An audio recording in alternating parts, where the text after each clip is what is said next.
Varicose veins కి సరైన చికిత్స కోసం సంప్రదించండి ఎవిస్ హాస్పిటల్. కార్తీక మాసం సందర్భంగా మన సిటీలో ఉన్నటువంటి వివిధ శివాలయాల్ని, అతి పురాతన శివాలయాల్ని మీకు పరిచయం చేస్తున్నాను. అందులో భాగంగా ఈ రోజు నేను మియాపూర్ దీప్తిశ్రీ నగర్ లో ఉన్నటువంటి ఆలయంలోకి వచ్చానండి. ఇక్కడ ఈ ఆలయం యొక్క స్థల పురాణం చూసుకుంటే మనము పూర్వకాలంలో ఒక గుట్టలాగా ఉండేదట. ఇక్కడ కొంతమంది మహిళలు పని చేసుకునే మహిళలంతా కూడా కలిసి ఇక్కడ ఒక గుట్ట మీద ఉన్నటువంటి ఒక చెట్టు మీద తమ బిడ్డలందరినీ పడుకోపెట్టి వాళ్ళు పనులకు వెళ్ళిపోయేవారట. తిరిగి తమ పనులు ముగించుకొని మధ్యాహ్నం వేళ పిల్లలకి పాలిద్దామని చెప్పి వచ్చే సమయానికి పిల్లల పొట్టలంతా నిండుగా ఉంటూ మూతికంతా పాలు ఉండి, అంటే పాలు తాగినట్టుగా ఉండి పిల్లలు కిలకిలా ఆడుకుంటూ కనిపించేవారు. ఇక్కడ మనం ప్రత్యేకించి చెప్పవలసింది, తెలంగాణ రాష్ట్రంలోనే అతి పెద్ద స్ఫటికలింగం ఇక్కడ ఉంది. అలానే ఈ స్ఫటికలింగానికి అనునిత్యము కూడా గంగాజలంతో అభిషేకం చేయటం ఇక్కడి మరో విశేషం. రండి ఒక్కసారి దర్శనం చేసుకుందాం.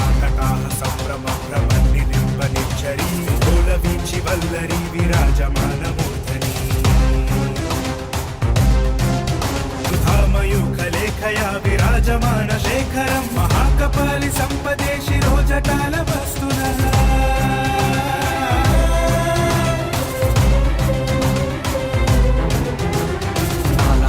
పట్టిక ధగ ధగ ధగ జ్వలతనుంజయాధరి కృత ప్రచండ పంచశాయకే. మనకి స్ఫటికలింగం అంటే ఉన్న అన్ని లింగాల కన్నా ప్రత్యేక ఫలితాన్ని ఇస్తుంది. స్ఫటిక అంటే పేరులోనే ఉంది, శుద్ధ స్ఫటిక అంటే ఎటువంటి కల్మషం లేకుండా నిర్మలంగా,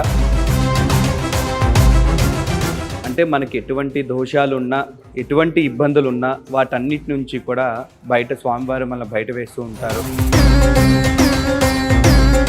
స్వామివారికి ప్రతినిత్యము కూడా అష్టనదీ జలాలతో అభిషేకం జరుగుతుందమ్మా. మెయిన్గా గంగాజలంతో జరుగుతుంది, మిగతా అష్టనదీ జలాలతో కంపల్సరీ రోజు కూడా ప్రతినిత్యము జరుగుతూ ఉంటుంది. ఇంత అతిపెద్దమైనటువంటి స్ఫటికలింగం ఎక్కడా లేదు ఆలయం కాబట్టి ఇది శివకేశవులకి నిలయం మన ధర్మపురి క్షేత్రం. రెండవది ఏమిటంటే ఇక్కడ గంగాజలంతో మాత్రమే అభిషేకం. పౌర్ణమి రోజు, మాస శివరాత్రి రోజు మాత్రమే పంచామృతాలతో అభిషేకం చేసి వచ్చిన భక్తులు ఎవరైతే చేసుకోవాలని అనుకుంటున్నారో వాళ్ళకి గంగాజలం మాకు అక్కడి నుంచి వస్తుంది. మన ఋషులు, మన తపస్సంపన్నులు ఆలయ సాంప్రదాయాన్ని మనకి ఎందుకు అందించారో ఆ పరమార్థాన్ని ఒక నమూనాగా చేసి చూపించటమే ఈ దేవాలయం ధర్మపురి.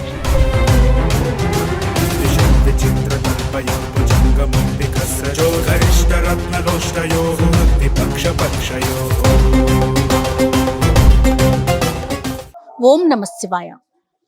కార్తీక మాసం సందర్భంగా మన సిటీలో ఉన్నటువంటి వివిధ శివాలయాల్ని, అతి పురాతన శివాలయాల్ని మీకు పరిచయం చేస్తున్నాను. అందులో భాగంగా ఈ రోజు నేను మియాపూర్ దీప్తిశ్రీ నగర్ లో ఉన్నటువంటి ఆలయంలోకి వచ్చానండి. ఇక్కడ ఈ ఆలయం యొక్క స్థల పురాణం చూసుకుంటే మనము పూర్వకాలంలో ఒక గుట్టలాగా ఉండేదట. ఇక్కడ కొంతమంది మహిళలు పని చేసుకునే మహిళలంతా కూడా కలిసి ఇక్కడ ఒక గుట్ట మీద ఉన్నటువంటి ఒక చెట్టు మీద తమ బిడ్డలందరినీ పడుకోపెట్టి వాళ్ళు పనులకు వెళ్ళిపోయేవారట. తిరిగి తమ పనులు ముగించుకొని మధ్యాహ్నం వేళ పిల్లలకి పాలిద్దామని చెప్పి వచ్చే సమయానికి పిల్లల పొట్టలంతా నిండుగా ఉంటూ మూతికంతా పాలు ఉండి, అంటే పాలు తాగినట్టుగా ఉండి పిల్లలు కిలకిలా ఆడుకుంటూ కనిపించేవారట. ఈ తల్లులందరికీ ఆశ్చర్యం కలిగేదట. ఇంతమంది పిల్లలకి కలిపి ఎవరో ఒక శక్తి వచ్చి పిల్లలకి పాలిస్తోంది అనే ఒక అవగాహనకి వచ్చిన తరువాత, ఇలా కాదు, ఇక్కడ ఏదో ఒక శక్తి ఉందని చెప్పి తమంతట తాముగా ఒక చిన్న గుడారంలాగా ఏర్పాటు చేసుకొని చిన్న జ్యోతిని పెట్టుకొని ఆ జ్యోతిని కొలవటం ప్రారంభించారట. ఆ తర్వాత ఈ చుట్టూ దీప్తిశ్రీ నగర్ అనే కాలనీ ఏర్పడిన తరువాత ఇక్కడున్న పెద్దలతో, అలానే భారతీయం సత్యవానమ్మ దంపతులతో మాట్లాడిన తర్వాత చిన్నగా ఒక దేవాలయాన్ని నిర్మించడం జరిగింది. అంటే ఇది స్వయాన వెలిసింది జ్యోతి ఆకారంలో, ఎవరికి వాళ్ళుగా ప్రజలంతా కలిపి ఆ శక్తిని గుర్తించి నిర్మించినట్లుగా తెలుస్తోంది. కాలానుగుణంగా తరువాత కాలంలో ఒక్కొక్క దేవతామూర్తిని నిర్మించి ఇంత పెద్ద ప్రాంగణాన్ని నిర్మాణం చేయటం జరిగింది.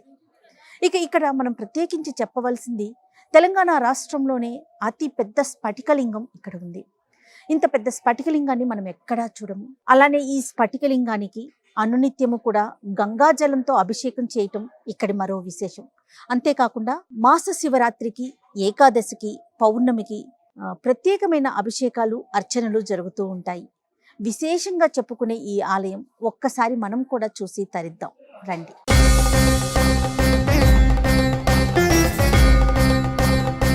నేను ఇంతకు ముందు మీకు చెప్పాను కదా, స్ఫటికలింగం యొక్క ఆలయానికి దారి ఇదేను.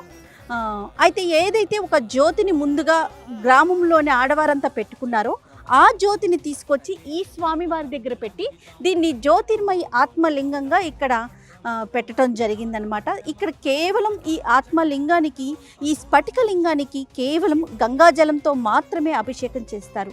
దీన్ని కూడా మనం ప్రత్యేకమైన విశేషంగా చెప్పుకోవాలి. రండి ఒక్కసారి దర్శనం చేసుకుందాం.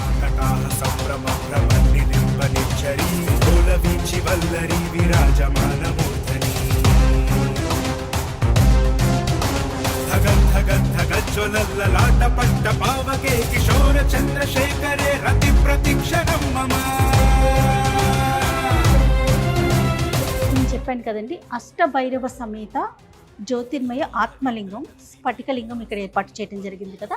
అష్టభైరవులు, శ్రీ అసితాంగ భైరవుడు. అంటే ఇలా అష్టభైరవులతో ఒక ఆలయాన్ని నిర్మించడం కూడా ఇదే ప్రథమం అని చెప్పి నాకు సత్యవానమ్మ కూడా చెప్పడం జరిగింది. శ్రీ రురు భైరవుడు.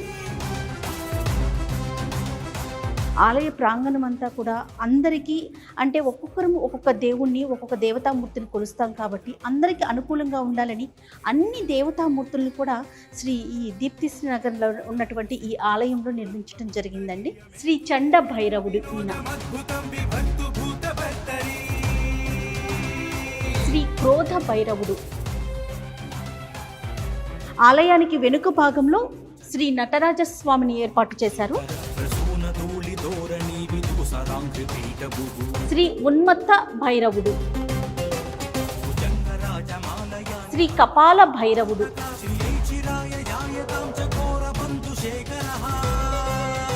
శ్రీ భీషణ భైరవుడు. కాల భైరవుడు. ఒక్కసారి మూల విరాట్ అయినటువంటి స్వామివారిని మనం దర్శనం చేసుకుంటాం. సుధామయూఖలేఖయా విరాజమాన శేఖరం మహాకపాలి సంపదే శిరోజటాల వస్తునః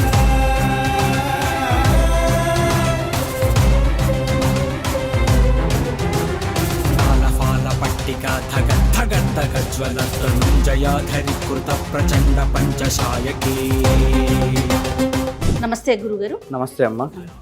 ఈ అష్టభైరవ సహిత జ్యోతిర్మయ ఆత్మలింగం మనం ఎక్కడా చూడము, బహుశా చాలా విశేషమైన ఆత్మలింగంగా చెప్తా ఉన్నారు. ఒక్కసారి విశిష్టత అంటే మనకి ఎన్నో లింగాలు ఉన్నాయమ్మా. మనకి స్ఫటికలింగం అంటే ఉన్న అన్ని లింగాల కన్నా ప్రత్యేక ఫలితాన్ని ఇస్తుంది. స్ఫటిక అంటే పేరులోనే ఉంది, శుద్ధ స్ఫటిక అంటే ఎటువంటి కల్మషం లేకుండా నిర్మలంగా ఉంటుంది అని అర్థం. అంటే మనకి ఎటువంటి దోషాలున్నా, ఎటువంటి ఇబ్బందులున్నా వాటన్నిటి నుంచి కూడా బయట స్వామివారు మన బయట వేస్తూ ఉంటారు. అంటే మనకి ఏ ప్రాబ్లం కాకుండా ఎవరైతే స్ఫటికి గంగాజలంతో అభిషేకం చేసుకుంటారో వాళ్ళకి ఎటువంటి దోషాలున్నా, గత జన్మ నుంచి పాపకర్మలు అనుభవిస్తూ ఉన్నా, అలాగే ఇప్పుడు పడుతున్న కష్టాలు, బాధలు, ఇబ్బందులు, మనశ్శాంతి లేకపోవటాలు, ఏ పని మొదలుపెట్టినా ఆటంకు, చికాకాలు, తెలిసో తెలియకో చేసే తప్పులు, ఉద్యోగ విషయాలు కానివ్వండి, అలాగే పెళ్ళిళ్ళ విషయాలు కానివ్వండి, సంతాన విషయాలు కానివ్వండి, ఆర్థిక పరంగా కానివ్వండి, మానసిక పరంగా కానివ్వండి, ఇలా ఎటువంటి ఇబ్బందులైనా, అంటే ఈ దేహం ఏదైతే మనకి దేహం కనిపిస్తుందో పైకున్న ఈ శరీరానికి సంబంధించిన ప్రతి ఒక్క దోషాన్ని పోగొట్టేదే స్ఫటికం. అలాగే లోపల ఉన్న ఆత్మని సైతం శుద్ధి చేసుకోగలిగేదే ఆత్మలింగేశ్వరుడు. అనునిత్యం పూజలు ఏ విధంగా చేస్తారండి? అనునిత్యం స్వామివారికి ప్రతినిత్యము కూడా అష్టనదీ జలాలతో అభిషేకం జరుగుతుందమ్మా. మెయిన్గా గంగాజలంతో జరుగుతుంది. మిగతా అష్టనదీ జలాలతో కంపల్సరీ రోజు కూడా ప్రతినిత్యము జరుగుతూ ఉంటుంది. యథావిధిగా భక్తులు వచ్చి చేయించుకోవచ్చు. అలాగే అర్చనలు అవి అన్నీ కూడా భక్తుల కోరిక మేరకు ఏమి కావాలంటే అవి చేస్తూ ఉంటాము. కార్తీక మాసంలో ప్రత్యేకమైన పూజలు ఏమన్నా ఉంటాయా? కార్తీక మాసంలో చక్కగా ప్రతిరోజు కూడా మనకి స్వామివారికి నిత్యాభిషేకాలు ఉంటాయి, అర్చనలు ఉంటాయి, అలాగే విశేషమైన పూజలు ఉంటాయి. కాలభైరవుడికి కూడా విశేషంగా పూజలు అర్చనలు ఉంటాయి. అలాగే కాలభైరవుడికి ఏదైతే అష్టభైరవులు కాకుండా కాలభైరవుడికి అష్టమి రోజు అభిషేకాలు ఉంటాయి. అలాగే మీరు ఏదైతే స్వామివారి నుదుటి మీద జ్యోతిని చూస్తున్నారో అవును. ఆ జ్యోతి వారాహి అమ్మవారు. ఈ వారాహి అమ్మవారికి ప్రతి శుక్రవారం కూడా ప్రదోష సమయంలో కుంకుమార్చన అవుతూ ఉంటుంది. అలాగే మాస శివరాత్రికి పౌర్ణమికి కూడా విశేషంగా ప్రదోషకాల సమయంలో అభిషేకాలు అవుతూ ఉంటాయి అమ్మ. ఆలయ ప్రాంగంలో మనము రకరకాల దేవతా దేవి మూర్తుల యొక్క విగ్రహాల్ని దేవుళ్ళని చూస్తా ఉన్నాం. ఒక్కసారి ఆలయ చరిత్ర ఒకసారి చెప్పండి. ఆలయ చరిత్ర అంటే ఇక్కడ ఇక్కడ కొలువు తీరిన స్వామి వార్ల గురించి ఒక్క మాట, ఎవరెవరు అంటే కొలువు తీరి ఉన్నారు అని. ఇక్కడ స్వయంభూ పెద్దమ్మ తల్లి ఉన్నారమ్మా. ఆ పెద్దమ్మ తల్లి కోరిక మేరకే విగ్రహ రూపంలో విజయదుర్గమ్మ వారిని ప్రతిష్ఠ చేయడం జరిగింది. ఆ తర్వాత చక్కగా ఒక్కొక్క ఆలయం అభివృద్ధి చెందుతూ వచ్చాయి. అదే పెద్దమ్మ తల్లి కోరిక మేరకే ఈ ఆత్మలింగేశ్వర స్వామివారు వచ్చారు. అదృష్టం ఏంటయ్యా అంటే మనకి ఇది కంచి పీఠాధిపతుల వాళ్ళు ఇచ్చారు. అలాగే మనకి ఈ విగ్రహానికి ప్రతిరోజు కూడా గంగాజలంతో అభిషేకం చేయడం మనకి ఇక్కడ వేళ విశేషం. కాశీ తర్వాత మళ్ళీ చక్కగా మనకి ప్రతినిత్యము కూడా గంగాజలంతో అలాగే అష్టనది జలాలతో అభిషేకం మనకి ఇక్కడే జరుగుతుంది. అలాగే ఇలాంటి ఒక గొప్ప అదృష్టం మన దగ్గర ఉంది. ఆత్మలింగేశ్వర అష్టభైరవ సహిత జ్యోతిర్మయి ఆత్మలింగేశ్వరుడు. అలాగే మన పక్కన అక్కడ చూసుకుంటే పద్మావతి అమ్మవారు, అలాగే ఇంకా కొంచెం ముందుకు వెళ్ళినట్టయితే కళ్యాణ వెంకటేశ్వర స్వామి, అలాగే కొంచెం ముందుగా కిందగా మెట్లు దిగినట్లయితే సరస్వతి అమ్మవారు, జ్ఞాన సరస్వతి ఆలయం ఉంటుంది. కృష్ణుడు ఉంటాడు, కామకోటి మహాగణపతి ఉంటారు, వేదవ్యాసుడు ఉంటారు, వేదవ్యాస మహర్షి గారు, అలాగే ఆదిశంకరాచార్యుల వారు కూడా ఉంటారు. అలాగే ఇటు చూసుకుంటే విజయదుర్గ అమ్మవారు ఆలయం మొదటిగా ఎంట్రీ అవ్వగానే మనకు కనిపించేది విజయదుర్గ అమ్మవారు. అంటే మనకు విజయాలన్నింటినీ కూడా అందచేస్తూ ఉంటారు అమ్మవారు చక్కగా. ఆ తర్వాత చూసుకుంటే దుర్గా మల్లికార్జున స్వామి. కొంచెం ఆ విజయదుర్గ అమ్మవారి వెనకాల గనక మనం రాగలిగినట్లయితే అక్కడే మన చెట్టు కింద కొలువు తీరిన స్వయంభూ పెద్దమ్మ తల్లిని మనం అబ్జర్వ్ చేస్తూ ఉంటాము. అలాగే రీసెంట్ గా వారాహి అమ్మవారిని కూడా ప్రతిష్ఠ చేశారు. అలాగే మరి అక్కడ చూసుకుంటే జ్ఞాన సరస్వతి అమ్మవారు ఉంటారు, ఆదిశంకరాచార్యుల వారు కూడా ఉంటారు. జ్ఞాన సరస్వతి అంటే ఎక్కడ చూసినా సరస్వతి అమ్మవారు ఉంటారు, కానీ ఇక్కడ మనకి జ్ఞాన సరస్వతి అమ్మవారు. అంటే ఎప్పుడూ కూడా విద్య ఒక్కటి ఉంటే సరిపోదు తల్లి, చక్కగా మనందరికీ కూడా టాలెంట్ అంటే జ్ఞానం కూడా కావాలి. కాబట్టి జ్ఞాన సరస్వతి అమ్మవారు ఉన్నారు. మరి ఆ ముందుగా వెళ్తే హనుమంతుడు స్వామి వారు ఉన్నారు. అలాగే పంచముఖ గాయత్రీ దేవి ఉన్నది, జటల బాబా ఉన్నారు, అలాగే సాయిబాబా ఉన్నారు, నాంపల్లి బాబా కూడా ఉన్నారమ్మ. ఇక్కడ కింద ధ్యాన మందిరం ఉంటుంది. చక్కగా ఎవరన్నా ధ్యానం చేసుకునే వాళ్ళు ఉంటే చక్కగా వచ్చి ధ్యానం చేయొచ్చు. అదే ధ్యాన మందిరంలో చిన్నగా అరుణాచలం నుంచి ఉన్న రాయిని తీసుకొచ్చి అరుణాచల స్వామి వారు కూడా ఉన్నారు, అరుణాచల శివ కూడా ఉన్నారు. నాగేంద్ర స్వామి కూడా కొలువు తీరి ఉన్నారు. నాగేంద్ర స్వామి కూడా కొలువు తీరి ఉన్నారు. ఈ క్షేత్రంలో ఎక్కడ చూసినా మనకి సర్పాలు కనిపిస్తూ ఉంటాయి, నాగేంద్రుడు మనకి కనిపిస్తూనే ఉంటారు. కానీ ఇంతవరకు ఎవరికి ఏ హాని కూడా చేయలేదమ్మా. అది క్షేత్రపాలకుడుగా ఎప్పుడూ కూడా క్షేత్రం చుట్టూ ఉంటూనే ఉంటారు, కానీ ఎవరికి వాటి వల్ల ఎటువంటి హాని అనేది ఇప్పటి వరకు అయితే జరగలేదు తల్లి. ఇక్కడ నిత్యాన్నదాన కార్యక్రమం కూడా నిరంతరం కొనసాగుతుందని విన్నాను. ప్రతి నిత్యము కూడా విజయవంతంగా అన్నదాన కార్యక్రమాలు జరుగుతూ ఉంటాయి. భక్తులు ఎంతమంది వచ్చినా సరే లేదు కాదు అని అనకుండా చక్కగా మన సత్యవాణిగా అమ్మగారి ఆధ్వర్యంలో చక్కగా అన్నదానం చేస్తూ ఉంటారు ప్రతినిత్యము కూడా మన ఆలయంలో. చాలా సంతోషం గురుగారు. ఓం నమ శివాయ. ఓం నమ శివాయ. బ్రహ్మమురారి సురాచితలింగం. స్వామివారికి నైవేద్యం పెడుతూ ఉన్నారు. అయితే ఈ ఆలయం గురించి, స్వామివారి గురించి ఎంత చెప్పినా తనివి తీరట్లేదండి. ఉదయం సూర్యకిరణాలు స్వామివారిని తాకుతాయి, అలానే సూర్యుడు అస్తమించేటప్పుడు కూడా కిరణాలు స్వామివారిని తాకుతాయని చెప్పేసి ఆలయ ప్రధాన అర్చకులు చెప్తూ ఉన్నారు. అలానే చంద్ర దర్శనం కూడా ఆలయానికి ఎదురుగుండా జరుగుతుందని, చంద్రుడు ఒక అర్ధరాత్రి సమయం వచ్చేసరికి వెనుక గోపురాన్ని తాకుతాడని, చంద్రుడు కరెక్ట్గా ఆ పైన ఉంటాడని కూడా చెప్తా ఉన్నారు. అంటే ఒక్కసారైనా ఈ పరిసర ప్రాంతాల్లో ఉన్నవారు వచ్చి స్వామివారిని దర్శించుకుంటే, అందులోనూ ముఖ్యంగా కార్తీక మాసంలో దర్శించుకుంటే సకల పాపాలు తొలగిపోతాయని చెప్పేసి కూడా ప్రధాన అర్చకులు చెప్తూ ఉన్నారు. ఓం నమ శివాయ. కనక మహామణి భూషితలింగం ఫణిపతి వేష్టిత శోభితలింగం. అలానే ఈ ఆలయ ప్రాంగణంలో కొంచెం పైగా వెంకటేశ్వర స్వామి, ఆయన్ని కళ్యాణ వెంకటేశ్వర స్వామిగా పిలుస్తారు. ఇక్కడ కనుక కళ్యాణం జరుపుకుంటే దంపతులంతా కూడా జీవితాంతం కలిసిమెలిసి ఉంటారని ప్రతీతి. దాంతోపాటుగా కింద పద్మావతి అమ్మవారు, ఇంకాస్త కింద గోవింద స్వామి వారు కూడా ఈ ఆలయ ప్రాంగణంలో కొలువు తీరి ఉన్నారు. ఇక్కడ నిత్యాన్నదాన కార్యక్రమాలు కళ్యాణాలు, అలానే పిల్లలకి అక్షరాభ్యాస కార్యక్రమాలు నిరంతరం జరుగుతూ ఉంటాయి. మనందరికీ సుపరిచితురాలైనటువంటి భారతీయం సచివాని అమ్మ ఈ ఆలయ నిర్వహణ బాధ్యత మొత్తం తీసుకొని భక్తులందరికీ ఎటువంటి ఇబ్బందులు లేకుండా సకల సౌకర్యాలతో ప్రతి స్వామిని దర్శించుకోవాలి, ప్రతి దేవుని యొక్క కృపకి పాత్రులు కావాలని ఆశిస్తూ ఆవిడే పూర్తిగా బాధ్యతలు తీసుకొని ఈ ఆలయ నిర్వహణ చేస్తూ ఉన్నారు. ఖచ్చితంగా ఇంత సువిశాల ప్రాంగణంలో ఉన్నటువంటి స్వామి వాళ్ళని, అమ్మవార్లని దర్శించుకొని వారి యొక్క కృపకి పాత్రులు కావాలని మనస్ఫూర్తిగా కోరుకుందాం. నమస్తే. తత్ప్రణమామి సదా శివలింగం అష్టదళోపరివేష్టితలింగం సర్వసముద్భవకారణలింగం అష్టదరిద్రవినాశనలింగం తత్ప్రణమామి సదా శివలింగం సురగురు సురవర కుంకుమ చందన లేపితలింగం పంకజహార సుశోభితలింగం. అమ్మ నమస్తే. నమస్తే. ఆలయ ప్రాంగణం అంతా చూసాము, చూసారా? ప్రతిదీ చూసాం. ముఖ్యంగా స్ఫటికలింగం, జన్మ ధన్యమైపోయిందమ్మా. ఆహా. ఒక్కసారి ఆలయ విశిష్టత మీ మాటల్లో. ఎన్నోసార్లు మనం మాట్లాడుకున్నాం, కానీ ఈ విశిష్టతను గురించి చెప్పాలి అంటే 2-5 నిమిషాలు సరిపోదు న్యాయంగా. అవును. ఏది ఏమైనా ఈ క్షేత్రం ఎవరిదో ఒక ప్రమేయంతో వచ్చింది కాదమ్మా. తనంతట తానుగా మూల ప్రకృతి వ్యక్తావ్యక్త స్వరూపిణి అనేటటువంటి ఒక నామం ఉంది లలితా సహస్రనామంలో. మూల రూపంగా ఉన్న అమ్మవారు వ్యక్తమయ్యింది బయటికి.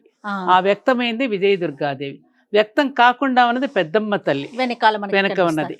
ఆ తల్లి ఈ విధంగా వ్యక్తమై దాదాపు 38 సంవత్సరాలు, రేపు డిసెంబర్ 15 నాటికి అమ్మవారి 38 సంవత్సరాలు. సో ఆ విధంగా ఆవిర్భవించినటువంటి ఈ తల్లి ఎలా ఆవిర్భవించింది అంటే అదొక్కటి మాత్రం మీకు చెప్పి తీరాలి. ఇది దొంగల గుట్టగా వ్యవహరించేవారు ఒకప్పుడు. ఇక్కడ చుట్టుపక్కల ఉన్నటువంటి గ్రామాలన్నీ, అప్పుడు పట్టణం ఇంతగా ఎదగని కాలంలో సిటీ, చుట్టుపక్కల ఉన్న గ్రామాల నుంచి కూలి పనులు చేసేవాళ్ళు తమ బిడ్డలని ఈ చెట్టు కొమ్మలో ఉయ్యాల వేసుకుని పడుకోబెట్టుకుని పనుల్లోకి వెళ్ళేవారట. వెళ్ళి తిరిగి వచ్చి బిడ్డలకు పాలు ఇద్దామని చెప్పి తల్లులు చేర తీసుకునేసరికి పిల్లలు మూతి నిండా పాలు కారుతూ పొట్ట నిండా పాలు ఉండి కిలకల్లాడుతూ ఉంటే, ఒకరోజు కాదు 2 రోజులు, ప్రతిరోజు ఇలా జరుగుతుంటే ఏ శక్తి మన బిడ్డలకి పాలిస్తోంది ఇక్కడ అని చెప్పి అలా ఆరాధించుకోవటం మొదలుపెట్టి ఆ చెట్టు కింద ఒక చిన్న ఆలయం లాగా వాళ్లే పేర్చుకుని రోజు దీపం వెలిగించుకుని జ్యోతి మాత్రమే, ఓన్లీ జ్యోతి మాత్రమే వెలిగించుకుని ఆ జాతరలు జరుపుకుంటూ ఆ చెట్టు కొమ్మకి అందరూ ముడుపులు చెల్లించుకోవటం ఆరంభించారు. అప్పుడు 1986 సంవత్సరం 85-86 సంవత్సరంలో దీప్తి శ్రీనగర్ కాలనీ నిర్మాణం జరుగుతూ ఉన్న సమయంలో వారు గ్రామస్తులందరూ వచ్చి చెప్పడం జరిగింది. అమ్మవారి యొక్క విశేషమైనటువంటివన్నీ కూడా చెప్పడం జరిగితే అప్పుడు గణపతి స్థపతి పోనీ ఆ చిన్న ఆలయం కట్టిద్దామని, అందుకే అమ్మవారి ఆలయం చిన్నదైంది, మిగతా ఆలయాలు పెద్దవైనాయి. తల్లి ఇప్పుడు కూడా జయ ప్రేమగా తన ఎంతలోనైనా కుంచుకుపోతుంది, ఎక్కడైనా పడుకోగలుగుతుంది. అలాగే ఆ అమ్మ కూడా చిన్న దానిలో సరిపెట్టుకుని ఇంతమందికి కూడా చోటిచ్చి అందరినీ రప్పించిందమ్మ. ఆ విధమైన అమ్మ అలా కొలువు తీరింది. తర్వాత 2వ సంవత్సరంలో ఇక్కడ ఒక చిన్న డబ్బా ఉండేది, హుండీ. ఆ హుండీని ఒక దొంగ ఎత్తుకుపోయి గుట్టల్లో పడేశాడు. ఎత్తుకుపోయిన దొంగ తనే సరెండర్ అయ్యాడు వచ్చి, నేనే తీసుకువెళ్ళాను, 600 రూపాయలు నాకు దొరికాయి, నేను రాయి కొట్టుకుని మళ్ళీ దానిలో వేసేస్తానని తనంతట తాను సరెండర్ అయితే ఒక మనిషిని అధర్మం నుంచి ధర్మం వైపుకు మళ్లించింది కదా అని నేను శ్రీధర్మపురి అగుగాక అని నేను నామకరణం చేశాను ఆ రోజు దీన్ని. ధర్మపురి క్షేత్రం. అందుకని ఇక్కడ ఏమీ జరగదు, పోయినా దొరుకుతాయి, ఏమీ కూడా ఇక్కడ చీమకు కూడా హాని తలపెట్టదు ఎవరికి. ఏది కోరితే ఆ తల్లి అందరికీ ప్రసాదిస్తుంది. ఎందుకంటే మనం తెలియకుండా కొన్ని కోరకూడనవి కోరతాం, అవి ఇవ్వదు, ఇవ్వదగినవే ఇస్తుంది. కోరకూడనివి కోరితే మాత్రం ఇవ్వదు. అది మన క్షేమం కోరి తల్లి చేస్తుందిగా, అదనమాట అమ్మ. సరే, ఈ అమ్మ ఇక్కడ కొలువు తీరింది కదా, ఈ అమ్మ ఏం చేసింది, లక్ష్మిని పట్టుకొచ్చింది, వెంకటేశ్వర స్వామికి ఇచ్చి లక్ష్మిని పెట్టింది, బ్రహ్మ సరస్వతుల్ని పెట్టింది. అలాగే శివపార్వతుల్ని కూడా కొలువు తీర్చింది. ముగ్గురమ్మల కన్నా మూలపుటమ్మ పెద్దమ్మ. ఆ. మరి ఈమె భర్త ఎవరు? పెద్దయ్య. పెద్దయ్య కావాలి కదా. ముగ్గురమ్మల మూలపుటమ్మకి ముగ్గురయ్యల మూలపుట అయ్య కావాలిగా. ఆ, ఆయనే స్ఫటికలింగ జ్యోతిర్మయి ఆత్మలింగేశ్వరుడు. ఆ. అందుకని అమ్మ ఆయన వెనక జ్యోతి వెలుగుతూ ఉంటుంది, చూసారా మీరు? అవునమ్మా. అమ్మ వెనక నుంచి కనిపిస్తూ ఉంటుంది జ్యోతి వాటితో పాటు స్వరూపంలో. అష్టభైరవులు ఉన్నారు. అందుకే ఆయన అంశ అయినట్టు అష్ట భైరవులు కూడా ఒక్కొక్కరు ఒక్కొక్క వాహనం మీద కనపడి ఉంటారు మీకు. కనిపించారమ్మా, ఆ చూశాను. వాహనం దాని యొక్క విశేషత అదంతా మీరు తెలుసుకుంటే అవునమ్మా. సమయం సరిపోదు కాబట్టి ఆ, అష్టభైరవుల సహితంగా ఉన్న ఆలయం మనదొక్కటే. ఆ, మన తెలంగాణ రాష్ట్రంలో ఇంత అతిపెద్దమైనటువంటి స్ఫటికలింగం ఎక్కడా లేదు ఆహా. ఆలయం. ఆ, కాబట్టి ఇది శివకేశవులకి నిలయం, మన ధర్మపురి క్షేత్రం. ఉమ్. రెండవది ఏమిటంటే ఇక్కడ గంగాజలంతో మాత్రమే అభిషేకం. అభిషేకం. పౌర్ణమి రోజు, మాస శివరాత్రి రోజు మాత్రమే పంచామృతాలతో అభిషేకం చేసి వచ్చిన భక్తులు ఎవరైతే చేసుకోవాలని అనుకుంటున్నారో వాళ్ళకి గంగాజలం మాకు అక్కడి నుంచి వస్తుంది, గంగోత్రి నుంచి ఆహా. ప్యాకెట్స్లో బాటిల్స్లో అమ్మా. ఆ గంగాజలం ఇస్తాం. వాళ్ళు లోపలికి వెళ్ళి గంగాజలంతో అభిషేకం చేసుకోవాలి. ఎందుకని గంగాజలంతో పెట్టామనేది నీకు తప్పకుండా నీకు అవును. తెలియచేయకపోతే దాని పరమార్థం తెలియదు. అవునమ్మా. మనం సంకల్పం చెప్పుకునేటప్పుడు మమ ఉపాత్త దురితక్షయ ద్వారా శ్రీ పరమేశ్వర ప్రీత్యర్థం అంటున్నాం. ఉమ్. పరమేశ్వరుడి యొక్క ప్రీతి పొందాలి అంటే దురితము అంటే పాపం. నేను చేసిన పాపం అడ్డొస్తోంది. ఉమ్. నీ ప్రీతి పొందాలంటే మరి నేను చేసిన పాపాలు పాపం అడ్డొస్తున్నాయి అడ్డు కదా. వస్తుంది కదా. అందుకని ఆ పాపాన్ని నేను కడిగేసుకున్న తర్వాత నీకు అభిషేకం చేస్తున్నాను. ఉమ్. గంగ ఎంత పవిత్రమైంది, అంతటి పవిత్రమైన గంగాజలంతో నేను అభిషేకం చేసుకునే ముందు నా పాపాన్ని నేను ఇక్కడ ప్రాయశ్చిత్తం చేసుకుంటున్నాను అనుకుంటూ అభిషేకం చేయడం ద్వారా అవన్నీ కూడా క్షయమైపోతాయి అనేటువంటి ఒక సంకల్పంతో ఓ. కేవలం గంగాజలంతో మాత్రమే అభిషేకం అనేటటువంటి సంకల్పం ఎవరిచ్చారు? అమ్మ అమ్మ. ఇచ్చింది. ఆ, మీ నాన్నకు అలా చేసుకోండిరా. ఆ. తండ్రి కోప్పడతాడు కదా. అవును. మీ నాన్న యొక్క ఆగ్రహానికి గురి కాకుండా ఉమ్. ఆయన అనుగ్రహాన్ని పొందాలి అంటే ఉమ్. ముందు మీరు వాటిని క్షయం చేసుకుని అప్పుడు నా దగ్గరికి రండి అని అమ్మ చెబితే అది అక్కడ జరుగుతోంది. బా, ఎంత అద్భుతమైన విషయం అమ్మా. ఇదమ్మా ఇక్కడ జరిగేటటువంటి విషయం. ఇంకొకటి ఏంటంటే ఇక్కడ ఇంత దేవాలయాలు ఉండడానికి ఆ, స్వయంవరంలో ఎవరికి ఇష్టం ఇచ్చినటువంటి వరుడును వాళ్ళు వరించినట్టుగా, వడ్డించిన విస్తరాకులు అన్ని పదార్థాలు వస్తే ఎవరికి నచ్చిన పదార్థాన్ని వాళ్ళు తిన్నట్టుగా, ఎవరికి నచ్చిన ఇష్టదైవాన్ని వాళ్ళు ఆరాధించుకునేటట్టుగా ఇంతమంది దేవతలు కూడా ఇక్కడ కొలువు తీరు ఉన్నారు. భక్తులందరూ స్వేచ్ఛ. ఇంకొకటి విశేషం క్షేత్రంలో ఎవరికి వారు నిష్కామంగా వచ్చి సేవ చేసుకుని వెళ్ళిపోతారు. ఉమ్. ఎవరు చేస్తున్నారో కూడా మనకు తెలియదు. ఉమ్. అమ్మ మేము ఇది చేయాలి, చేసుకోండి. ఆ విధమైన భక్తులకు ఒక స్వేచ్ఛ. ఎక్కడా కూడా ఎవరు ఏం చేస్తున్నారు అనేది ఎక్కడ కనిపించలేదు. ఎక్కడ కనిపించదు. నేను కూడా అదే కనిపించదు. అనుకున్నాను. ఎక్కడ పేర్లు ఉండవు మీకు. ఉమ్. నిష్కామంగా పని చేసుకుంటూ వెళ్ళటం. అందుకని ధర్మపురి క్షేత్రం అన్నాం కదా. అది అంతే. ఆ ధర్మాన్ని ఆచరించడం అంటే ఏమిటి? నువ్వు చేస్తున్న పని నిష్కామంగా చెయ్యి, ఆశించకుండా చెయ్యి. ఉమ్. చేసినప్పుడు పైన రికార్డు అవుతుంది. ఖచ్చితంగా. ఇక్కడ నువ్వు రాసుకున్నావు అనుకో, ఇక్కడే రికార్డ్ అయ్యి నువ్వు అక్కడ రాసుకున్నావు కదా, ఇంకా నాతో పనే ఉంది నీకు ఆ. అన్నట్టుగా ఉండకుండా మన ప్రాచీన దేవాలయాలలో మన ఋషులు, మన తపస్సంపన్నులు ఆలయ సాంప్రదాయాన్ని మనకి ఎందుకు అందించారో ఆ పరమార్థాన్ని ఒక నమూనాగా చేసి చూపించటమే ఈ దేవాలయం ధర్మపురి క్షేత్రం. చాలా సంతోషం అమ్మా. అమ్మ, ఆలయంలో ఇంకా ఎలాంటి కార్యక్రమాలు నిర్వహిస్తున్నారమ్మా? ఎందుకంటే భారతీయమే మీ ఇంటి పేరుగా పెట్టుకున్నారు కాబట్టి మీరు తప్పకుండా వివిధ రకాల కార్యక్రమాలు నిర్వహిస్తూ ఉంటారు. అమ్మా, ఆలయం అనేది శరీరానికి గుండె ఎటువంటిదో ఊరికి ఆలయం అటువంటిది. శరీరానికి ఆహారం ఎటువంటిదో మనసుకు వికాసం కూడా కావాలి. అందుకే ఇక్కడ ఎక్కువగా సాంస్కృతిక కార్యక్రమాలు, ఎక్కువగా హరికథలు. ఉహు. ప్రతి సెకండ్ సాటర్డే హరికథ ఇక్కడ. అలాగే ప్రవచనాలు, గరికపాటి వారు వచ్చారు, చాగంటి వారు వచ్చారు. రేపటి నుండి దత్తాత్రేయ, మన ప్రభాకర్ శర్మ గారు దత్తాత్రేయ ప్రవచనాలు 7 రోజుల పాటు చెప్పబోతున్నారు. ఫిబ్రవరిలో మళ్ళీ సామవేదం షణ్ముఖ శర్మ గారు రాబోతున్నారు. ఇట్లా ఈ విధంగా ఏమిటంటే అన్నమయ కోసం నుండి ప్రాణమయ కోసం, ప్రాణమయ కోసం నుండి మనోమయ కోసం, మనోమయ కోసం నుండి విజ్ఞానమయ కోసం, విజ్ఞానమయ కోసం నుండి ఎక్కడికి వెళతాం? ఆనందమయ కోశానికి వెళతాం. ఈ 5 కోశాలని కూడా ప్రభావితం చేస్తూ 5 కోశాలను పరిశుభ్రం చేస్తూ ప్రచోదనం చేయడమే ఈ దేవాలయం యొక్క కాన్సెప్ట్. అత్యద్భుతం అమ్మా. నమస్కారం.